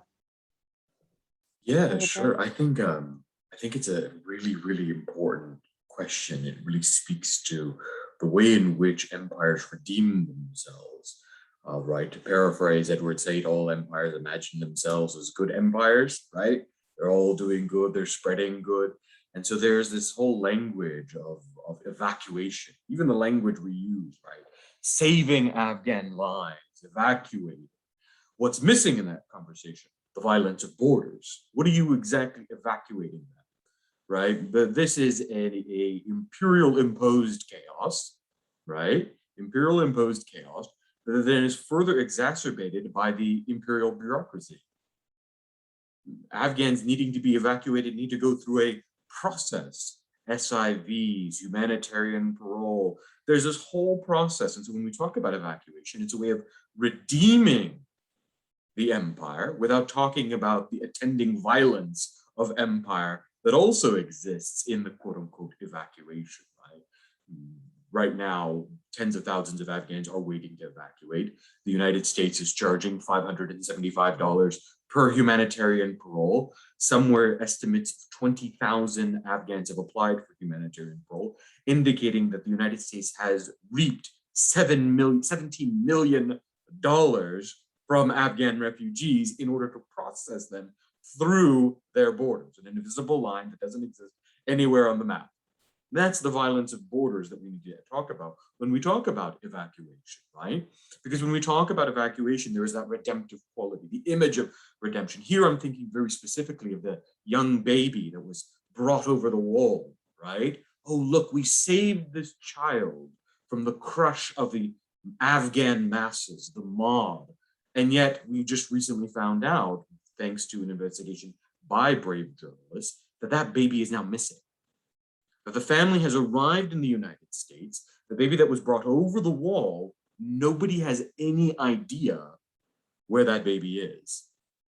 That is evacuation, displacement, the loss of life, the disappearing of people.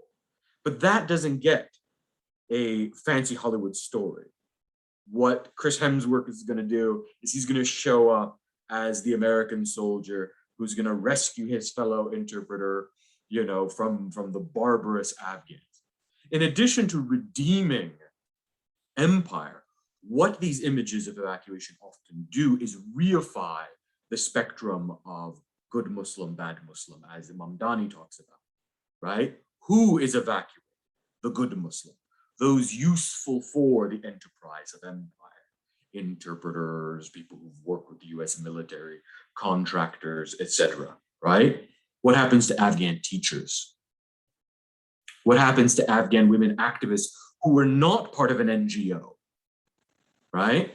I mean, the whole, to go back to Farkhunda John's point, the whole talk about the quote unquote peace process completely ignored the fact that the people who actually brought pressure to the Taliban in these regions were Afghan women, not associated with the government, not associated with the United States, but who often went into Taliban territory and forced these individuals to the negotiating table to have the conversation.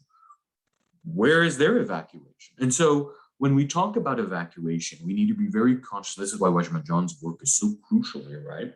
We need to be questioning how not only are these narratives built, but how the image that is portrayed reifies and redeems empire. We're supporting the spectrum of good Muslim and bad Muslim. The media we consume, the images that we see, the Muslim and Afghan bodies that are portrayed, all are part of an apparatus of empire that reproduces itself in media, in journalism, and in narratives.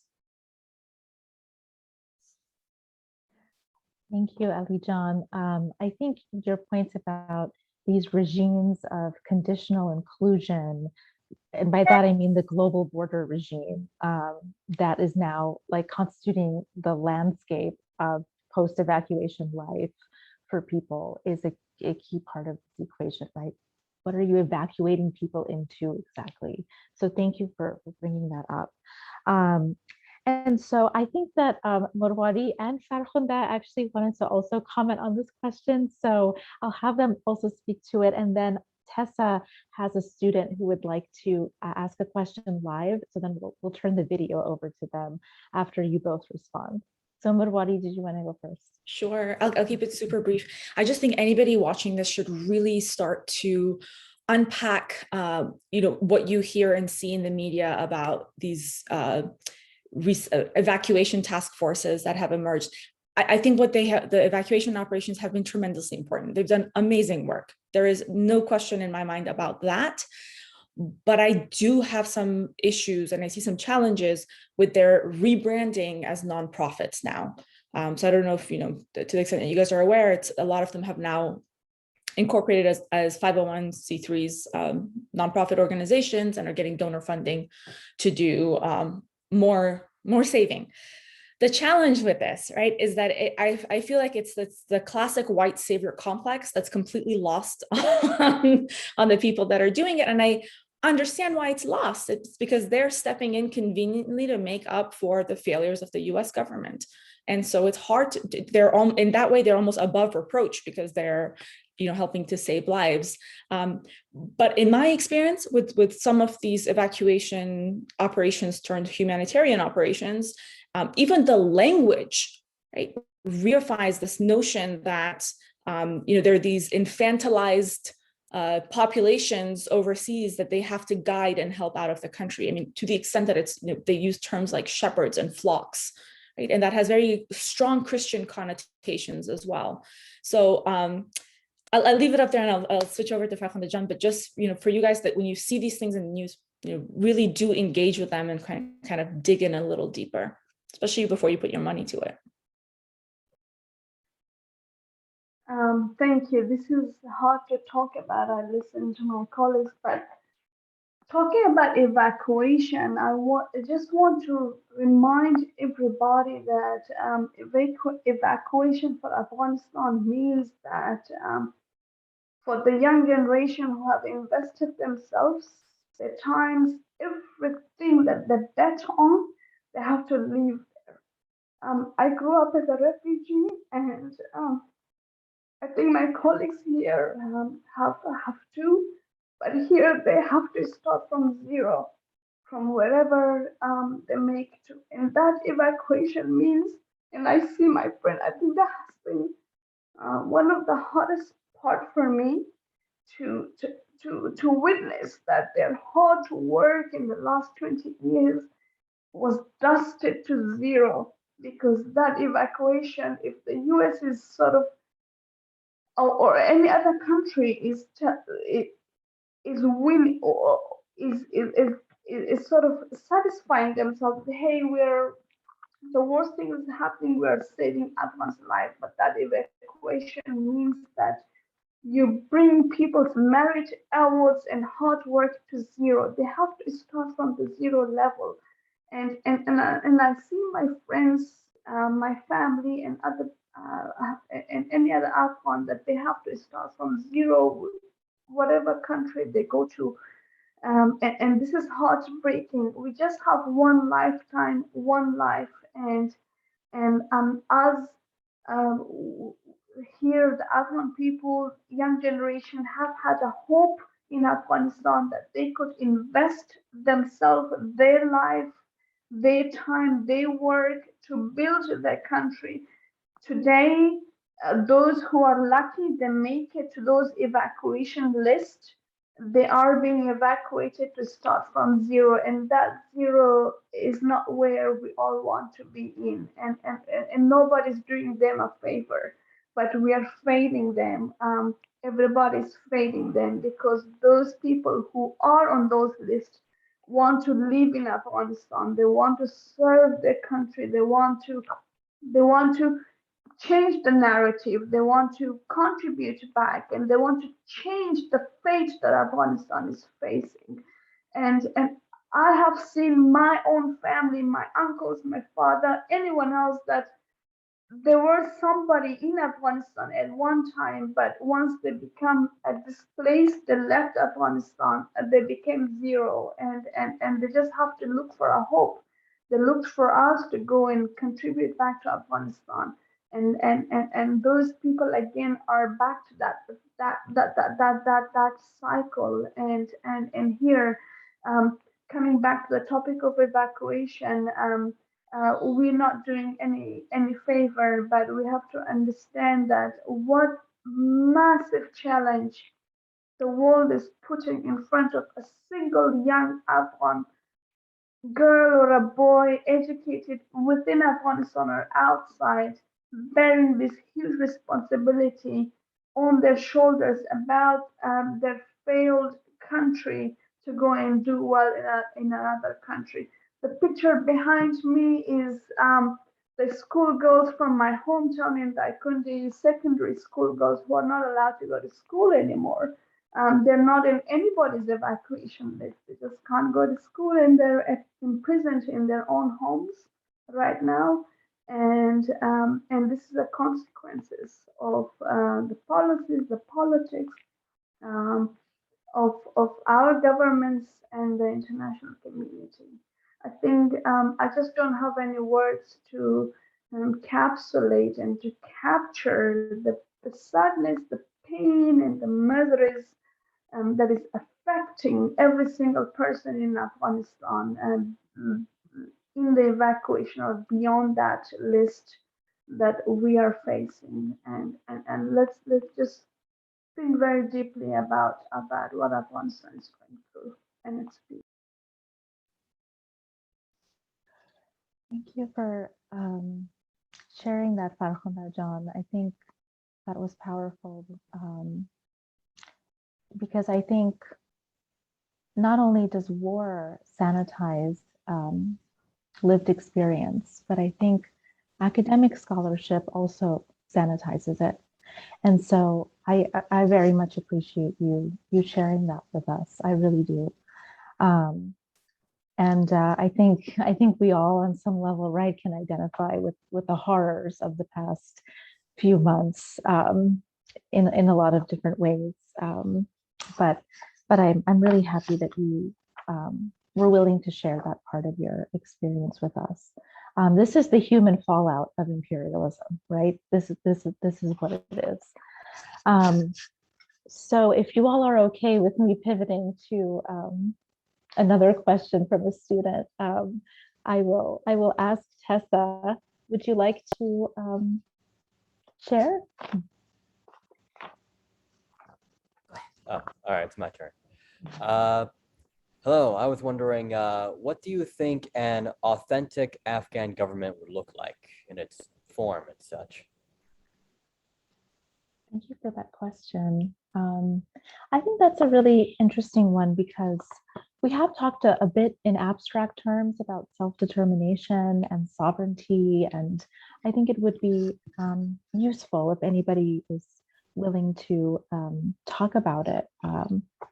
What might that look like, or how do we navigate this question of authenticity when it comes to Afghan self-determination, especially given what Morwari John brought up previously about the politics of cultural authenticity and how those often have to fit into certain pre-assigned kind of political scripts, right? What does authenticity mean in a context like Afghanistan, which historically has been such a global nation? It has been the site of so many different geopolitical interests, but also cultures and histories and human mobilities, right, have converged in this space. So how do we think about authenticity when it comes to this place and self-determination? And who is that self that is determining it, right? That speaks to the question of Pashtun supremacy and the minoritization of ethnic groups. I'm sorry, I'm throwing a lot of ideas out there just to kind of get us thinking, but does anyone want to take this one?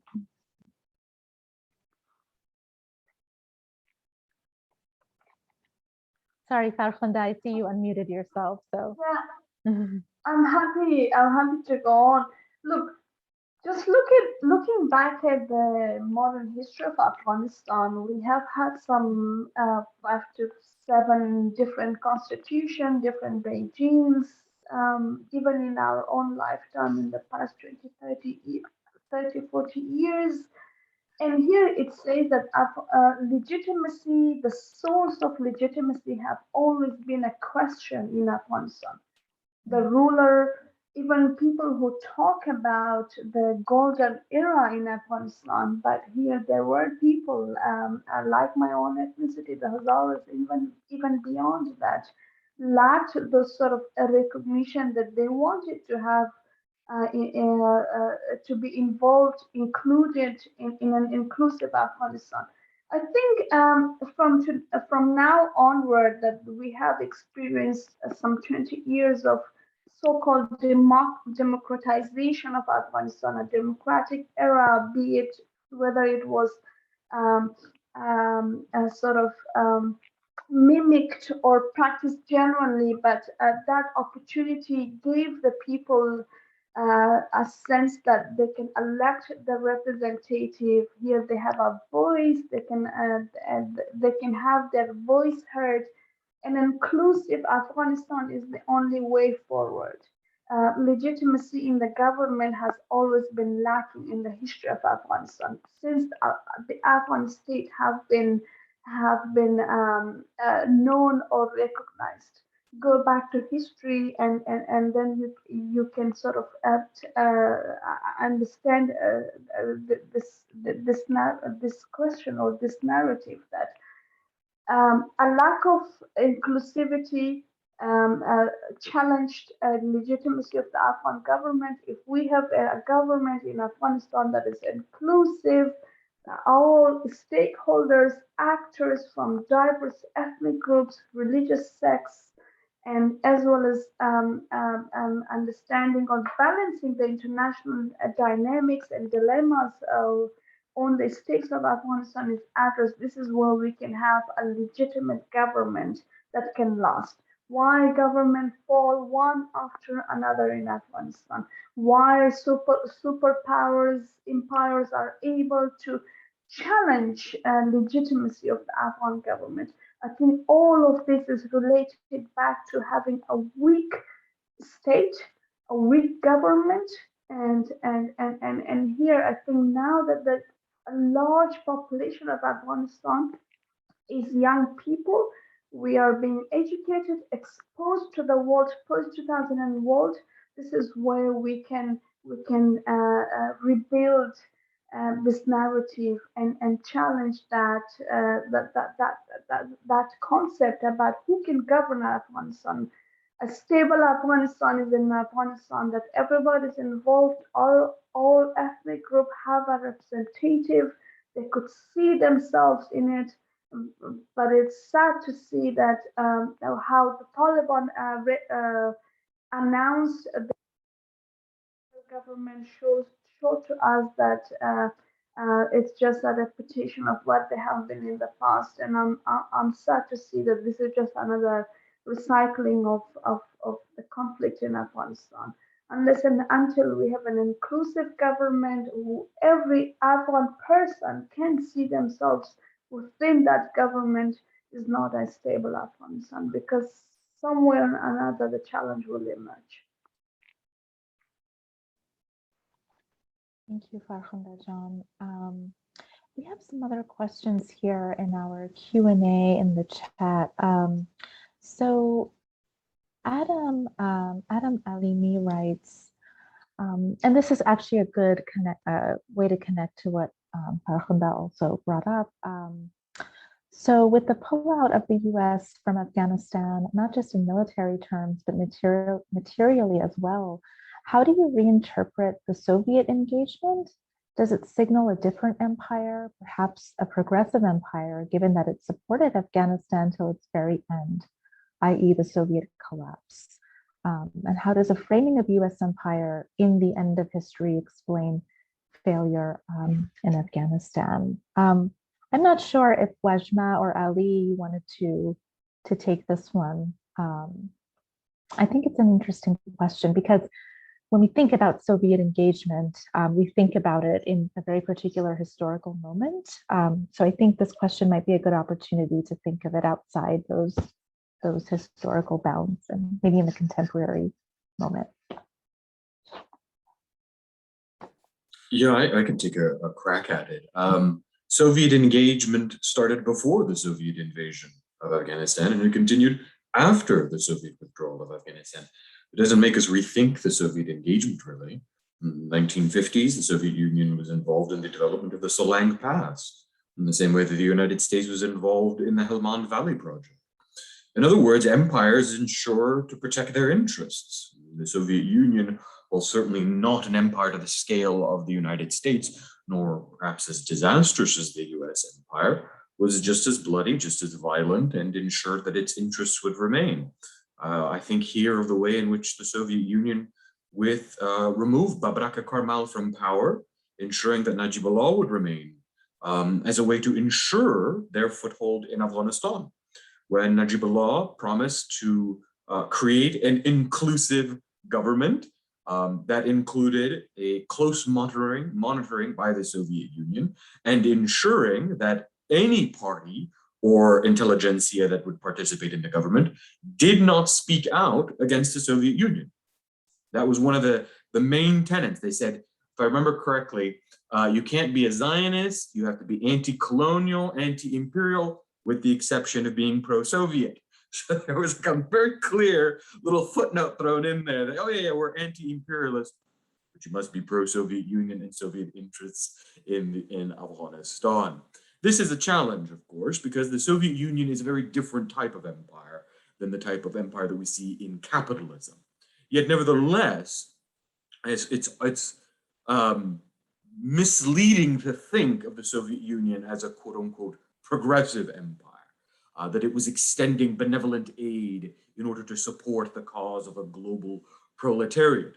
That's simply not true. The people placed in power in Afghanistan, the People's Democratic Republic of Afghanistan, the People's Democratic Party of Afghanistan, was the petite bourgeoisie. They weren't farmers, they weren't rural proletariats, they weren't workers. It was the petite bourgeoisie who happened to be allied with the Soviet Union in that particular instance. I have often said, and kind of unabashedly as a Marxist, that one of the worst things to happen to Marxist thought in Afghanistan was a Soviet invasion and the People's Democratic Party of Afghanistan. Marxism as an ideology, Marxism as global solidarity of the proletariat against capitalism, had a very robust history in Afghanistan. Growing intellectual movement, indigenous Afghan thinkers that were rethinking Marxist science in Afghan terms. That development of what could have perhaps really been a unique Marxist state was completely hampered by the unrestrained violence of the People's Democratic Party of Afghanistan and the Soviet invasion. The Soviet didn't withdraw as a sort of benevolent act of an empire and then continue to support Afghanistan as an extension of solidarity. It left in its wake so many minds that upwards of 10 million people were maimed after the invasion. After the invasion. So when we talk about the Soviet Empire, we need to talk about it as both before invasion and post-invasion, and continue to see the wreckage and ruinage of empire.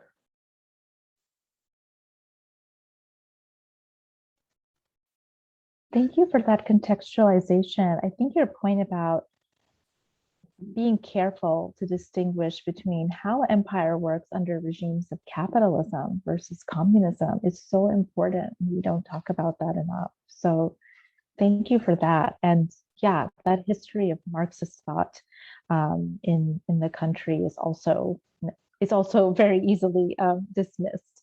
So appreciate you bringing that up.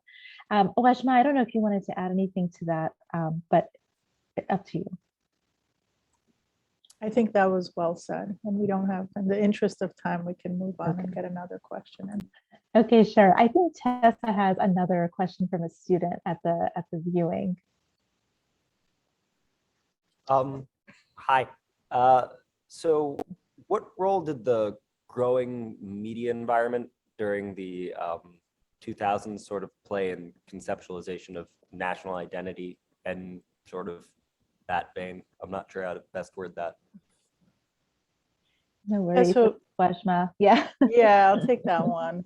I mean, it's something I look at closely in my book, and I think the media played a very positive role in very much so advocating for a pluralistic and diverse, and as Farkhunda John said, all-inclusive Afghanistan. So there was everything from public information campaigns to dramatic serials. There was a reframing of national identity as one that every single ethnic group has equal access and equal rights to the term Afghan and to being an Afghan citizen. And it was very well done and clear messaging. And I also agree that that's the way forward. You know, the only type of Afghan government that will be a long-term government is one that is representative of all Afghans, of all ethnic groups, of all genders, of all religions. And that's something that we need to fight for, to build the conditions for that, you know, just as much, and unite towards that just as much as we do when there's, you know, threat from empires. Thank you for that, Wajma. Before we, since our time is coming to a close here, I did want to quickly ask if anyone wanted to comment on this question about Pashtun supremacy interacting with empire, because I think it's a really important one. And the person asking the question, Zaki, asks, he's thinking of the delegates originally leaning toward a Tajik, Abdul Sattar Sirat, as head of the interim government at the Bonn conference, versus US obstruction by Zalmay Khalilzad that ended with the selection of a Durrani Pashtun, Hamid Karzai, right? So we all know the sequence of events. But does anyone want to comment on that before we close it out?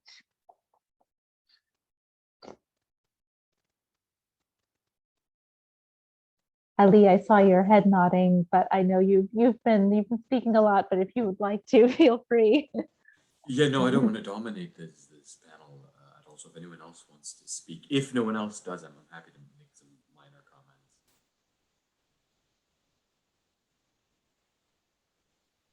Go ahead, Ali.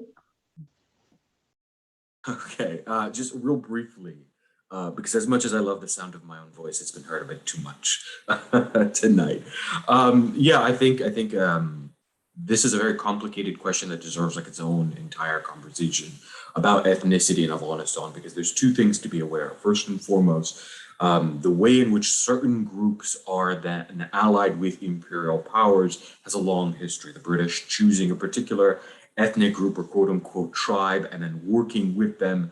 Here, I think very clearly of the way in which state violence is then also unleashed on the other ethnic group, Amir Abdul Rahman's violence of what can amount to basically ethnic cleansing, crimes against humanity, and genocide against the Hazara population. You cannot talk about the contemporary violence of the Taliban unleashing state violence without first talking about how that begins with literally the inception of Afghanistan with Amir Abdul Rahman. The other thing is to be mindful, though, because the language of ethnicity often imposes a Euro-American understanding of difference onto Afghanistan that is, and it, that does violence in its own right. As anthropologists of Afghanistan will point out, that what we call ethnicity more often than not doesn't quite map out to our quote unquote Western idea of ethnicity, that mantaqa or location matters just as much in the alliance formations. That said, I think it is important to recognize that there is certainly a way in which certain ethnic groups have been co-opted by empire, worked hand in hand with empire, and then unleashed state violence in order to minoritize, marginalize, and displace other groups.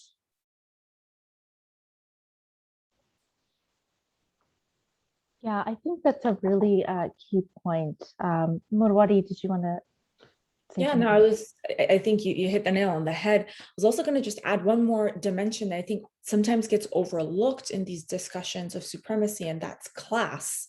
And I see that, both within the diaspora, but also in Afghanistan, is that there is a particular, I vacillate between the use of the word caste and class, because I don't necessarily want to apply it to Afghanistan, but sometimes it has those specific dimensions, and I haven't yet made my mind about that. But I do think that there is a leveraging or a privilege that's bestowed upon a certain class of Afghans, and that includes anything from phenotype, like do they look lighter, and then that extends to like where they went to school, how well they speak English. All of those things privilege a certain class and position them closer to the elites of the world that then go and make decisions within the country. But I just want to add that additional element on top of it. Yes, and I think that's it's really important, as you both have sort of been mentioning, to trace how those are byproducts of sort of imperial understandings of social hierarchy, right?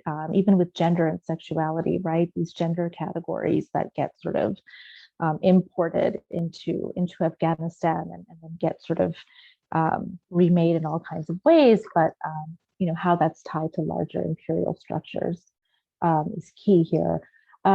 So I know that we're already at 8 p.m., but I did want to just say a few quick things before we wrap up. I think you all have offered incredibly insightful comments about how to rethink and redefine Afghanistan discursively and historically. I think we talked about the many ways that empire works in terms of space, scale, and time. And I think that's the beauty of having social scientists here with us, historians, people who've worked on peace and diplomacy. One thing I wanted to quickly bring up is that I also think it's really important to remember that the history of empire in Afghanistan cannot be thought about separately from other global struggles for self-determination.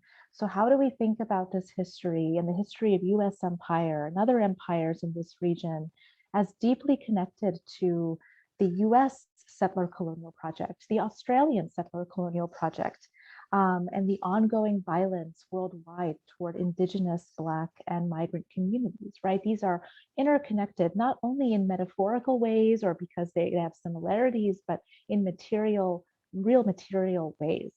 So I hope that maybe in the next iteration of this discussion, we can tackle that a bit more as well. I also wanted to share a graphic for all our attendees of ways that they can get involved in helping Afghanistan and displaced communities. And I believe Tessa has sent the PDF in the chat, and she's sharing her screen now, which is excellent. So this is a list of organizations in the local Charlottesville area who are working with refugee communities and who are trying to help people get humanitarian parole, who are trying to help in resettlement efforts. Those are some organizations. We have some national organizations too. They're on the PDF of great collectives working for policy change. Afghans for a Better Tomorrow, the Afghan Diaspora Hub, ADEP, Afghans Empowered. And then I've also listed 2 global organizations, Action for Afghanistan and Azada International. So please take this resource guide with you and check these websites out. They have really great like consolidated list of information. Excellent. Okay, so thank you again all so much for joining us tonight. Thank you to our panelists. Again, I can't say how grateful we are to you for your expertise, your time, and the intellectual rigor that you bring to this topic is really impressive. I feel honored to be in this space with you. This has been an incredible discussion, and thank you to our attendees for coming and sticking with us for a full 2 hours. And thank you, Tessa, again, for managing all of the behind the scenes stuff. We're very lucky to have all of you. Thank you so much. Thank you, everybody. Thank you.